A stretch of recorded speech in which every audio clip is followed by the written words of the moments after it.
In this episode, we are going to make risk assessment feel less like an academic exercise and more like a practical tool that helps an enterprise choose what to do next. For brand new learners, risk assessment can sound like a mysterious calculation that only experts can do, especially when people talk about models, scores, and complicated formulas. In governance, the purpose is much simpler and more useful.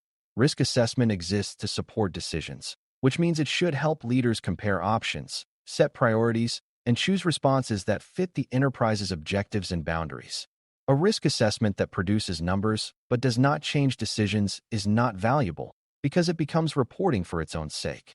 As we work through this topic, you will learn several assessment methods that are practical, understandable, and decision-ready, along with the habits that keep assessment honest when information is incomplete and uncertainty is unavoidable. Before we continue, a quick note. This audio course is a companion to our course companion books. The first book is about the exam and provides detailed information on how to pass it best. The second book is a Kindle-only ebook that contains 1,000 flashcards that can be used on your mobile device or Kindle. Check them both out at cyber.author.me in the Bare Metal Study Guide series. A practical risk assessment begins with clear risk statements, because you cannot assess what you cannot describe consistently. A good risk statement ties the risk to an objective, explains what could happen, and explains the business impact that would matter if it did happen. When risks are described in vague or purely technical terms, assessment becomes inconsistent because different people imagine different consequences and assign different severity levels. Clarity also requires separating the drivers of risk, such as exposures and threats, from the outcome, because exposures are what you can often change to reduce risk. In a governance setting, the assessment method you choose should fit the question being asked, because a small operational decision needs a lighter assessment than an enterprise-level decision that could affect many services. This is why practical methods are often structured but not overly complex, since the goal is consistent reasoning rather than perfect prediction. If you keep the decision in view, assessment becomes a disciplined way to reduce uncertainty enough to act. One of the most widely used practical methods is qualitative assessment, which uses categories like low, medium, and high to express impact and likelihood drivers in a consistent way. Beginners sometimes dismiss qualitative approaches as too subjective, but subjectivity is not the same as uselessness, especially when the enterprise lacks precise data. Qualitative assessment can be very effective when it is anchored in shared definitions, such as what counts as high customer impact or what counts as severe operational disruption. The strength of qualitative methods is speed and comparability, because a governance forum can review risks across many areas without getting stuck in false precision. The weakness is that categories can be applied inconsistently if people do not share the same mental model. Practical qualitative assessment, therefore, depends on calibration, meaning stakeholders agree on examples and thresholds so that two people looking at the same situation would land in similar categories most of the time. A closely related method is semi-quantitative assessment, which uses numeric scales to express relative severity and likelihood drivers without pretending the numbers are exact probabilities. For example, an enterprise might use a simple scale to represent impact levels and likelihood levels, then combine them into a prioritization score that helps rank risks. The advantage is that numbers can make sorting easier, especially when there are many risks competing for attention. The danger is that people begin to treat the score as a scientific truth rather than as a structured opinion, and that can lead to overconfidence.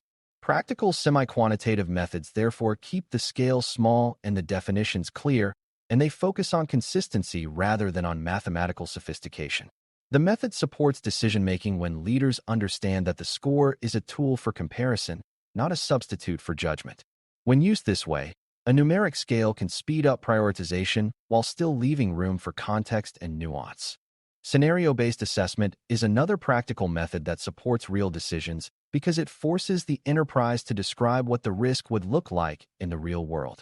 Instead of debating abstract labels, stakeholders describe plausible scenarios, such as a customer-facing service outage during peak business hours or unauthorized access to a sensitive dataset.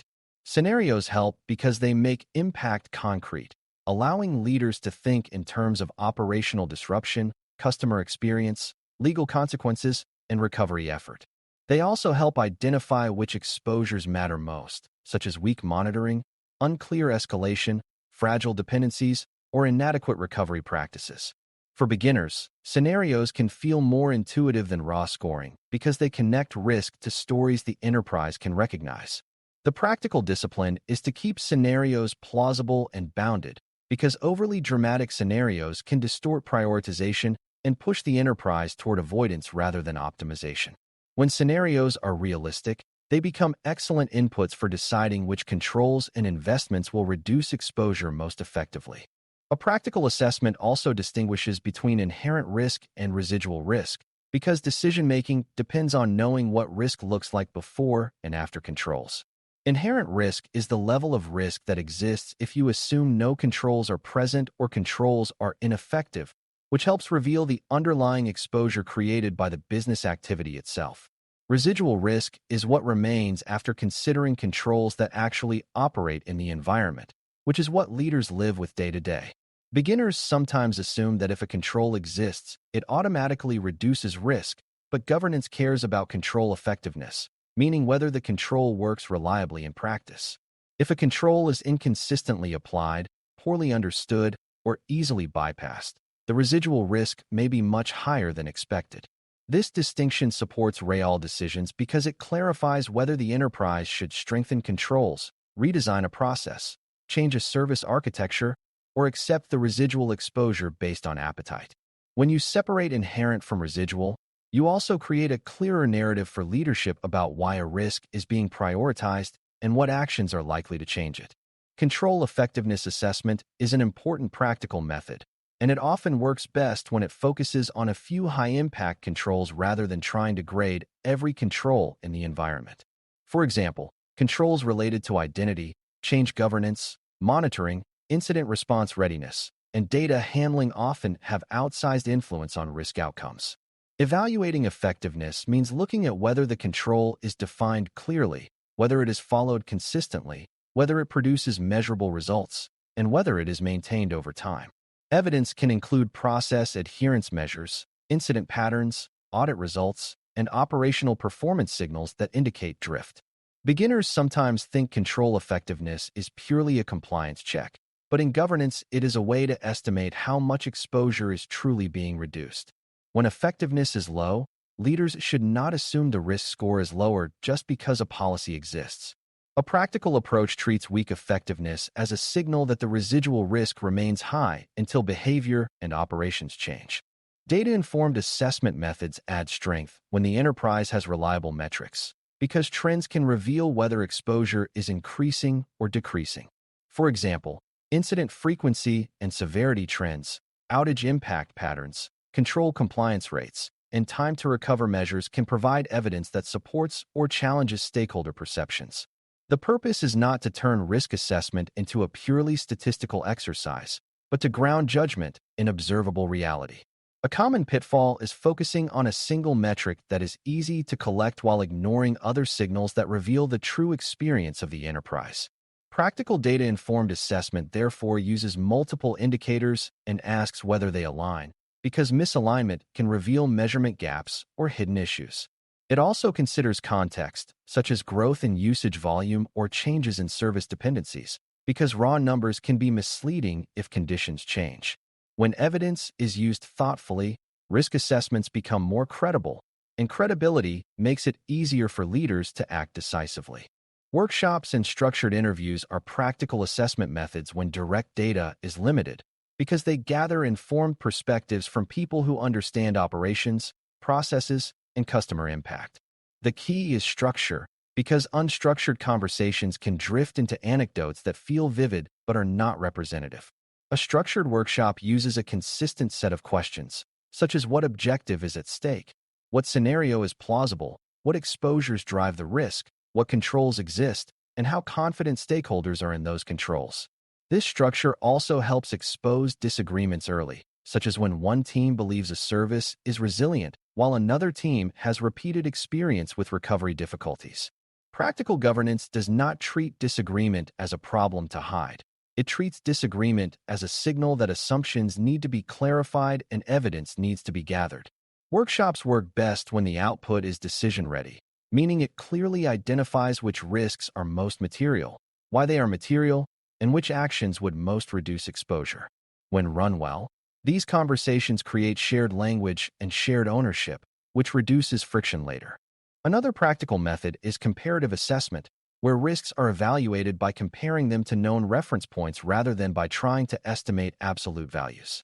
For example, leadership might ask whether a risk is similar to a previous incident that caused significant disruption, or whether it is more like a minor recurring issue that is annoying but manageable. Comparative thinking is helpful because humans are often better at relative judgments than at absolute probability estimation, especially under uncertainty.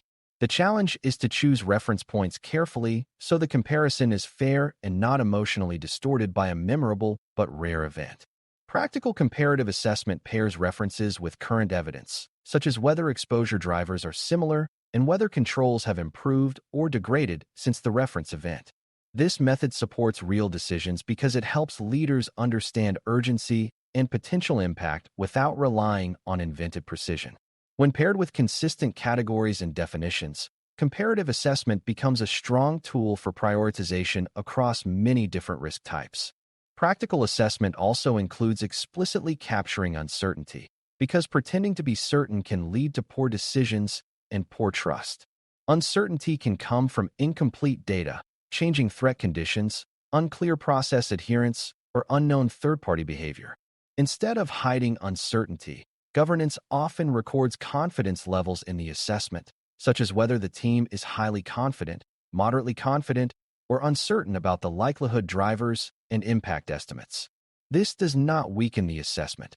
It strengthens it by informing leaders how much to rely on the estimate and where to invest in better information. For example, if a high-impact risk has low confidence due to missing visibility into a vendor dependency, the enterprise might prioritize gaining that visibility as part of the response. Beginners sometimes think uncertainty means you should postpone decisions, but mature governance often makes decisions while uncertainty exists by choosing options that are robust under different plausible outcomes. Making uncertainty visible supports that kind of resilient decision-making. A practical risk assessment method must connect to response options, because the assessment is only useful if it guides what to do. That means the assessment should not only say how bad something is, but also identify which exposures are driving it and which changes would reduce it most. For example, if the exposure is weak recovery readiness, a response might focus on improving recovery capability and operational discipline, while if the exposure is uncontrolled change, a response might focus on strengthening change governance and testing practices. The assessment should also consider the cost and operational side effects of responses, because a response that reduces exposure but cripples delivery speed might not fit enterprise objectives. This is where risk optimization shows up clearly, since leaders may accept some residual risk in exchange for maintaining agility, or they may invest more heavily in controls when the impact boundary is strict. Practical assessment methods support these trade-offs by providing a clear explanation of what changes will move the risk and by how much, at least in relative terms. When assessments include this linkage, decision-makers can act without guessing. Bias awareness is also part of practical assessment because human judgment is always influenced by experience, incentives, and recent events. A team that just experienced a major incident might overestimate the likelihood of a similar event happening again soon, while a team that has been stable for months might underestimate exposures that are quietly growing. People also tend to prefer solutions they already understand, which can bias assessments toward familiar controls rather than the most effective ones. Practical governance counters bias through consistency and review, such as using shared definitions, comparing assessments across similar services, and revisiting assessments when new evidence appears. It also helps to include diverse stakeholders in assessment, because different perspectives can reveal blind spots, such as operational realities that a purely technical group might miss. The goal is not to remove judgment from risk assessment, because judgment is necessary, but to make judgment more disciplined and less distorted. When bias is managed, the enterprise makes better trade-offs and improves trust in the process. To ground all of this in an example that supports decision-making, imagine the enterprise is evaluating risk around a critical customer service that has shown increasing instability and occasional high-impact incidents. A qualitative assessment might classify the impact as high due to customer disruption and potential revenue loss, while a semi-quantitative approach might score it as a top priority relative to other risks. A scenario-based assessment might describe a peak time outage that causes a surge in failed transactions and customer complaints, highlighting exposures such as fragile dependencies and weak monitoring signals. A control effectiveness review might reveal that change governance exists but is inconsistently followed, keeping residual risk high despite policy presence. Data-informed analysis might show an upward trend in incident frequency and longer recovery times, confirming that risk is not merely perceived but measured. The decision-ready outcome would be a clear set of response options, such as investing in resilience improvements and strengthening operational practices, along with monitoring indicators tied to tolerances so leadership can track whether exposure is truly declining. As we conclude, applying practical risk assessment methods means choosing approaches that are structured enough to be consistent but simple enough to be used repeatedly in real governance cycles. Qualitative, semi-quantitative, scenario-based, control effectiveness, data-informed, and comparative methods each have a place, and the best fit depends on enterprise maturity, complexity, and the decision being supported. Practical assessment distinguishes inherent and residual risk, makes uncertainty visible, and links assessment results directly to response options and measurable monitoring. It also recognizes that judgment is unavoidable, so it uses shared definitions, calibration, and diverse perspectives to reduce bias and improve consistency. When an enterprise assesses risk this way, leaders can make trade-offs they can explain, teams can focus on reducing the exposures that truly matter, and the risk management lifecycle becomes a living decision system rather than a periodic paperwork exercise. If you remember one guiding idea, let it be that the best risk assessment is the one that helps the enterprise choose the right action next, because decisions are where governance turns risk understanding into real resilience. Thanks for listening. For more audio courses, daily newsletters, and more, please visit DailyCyber.News.